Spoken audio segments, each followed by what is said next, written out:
Today, Joe and I are going to teach you how to unclog your toilet with a plunger. The first thing you want to do is make sure you have a really good plunger. We like this one that has the cone on the end.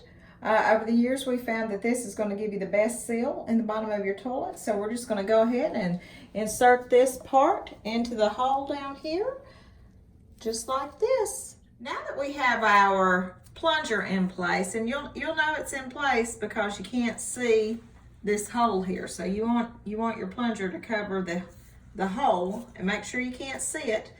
Now what you're going to do is just take and start pressing down on the plunger just like this. And what you're wanting to do is push that water through that trap, and that way you're going to be able to unclog your toilet.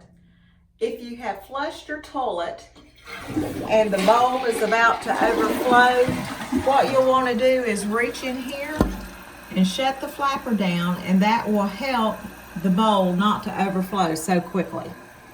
Now, if you've pressed your flapper down and the water is still continuing to overflow into the toilet, you're going to want to reach over here and shut off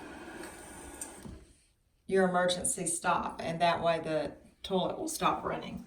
Okay, the last helpful tip is if your bowl is full of water and you are going to put your plunger in, what you will want to do is get a bucket and a cup and start dipping some of the water out of the bowl into the bucket, so when you put your plunger in, it doesn't make the water overflow and get all over your floor and all over yourself. It will also make the plunging easier so that all of that stuff is not splattering all over you.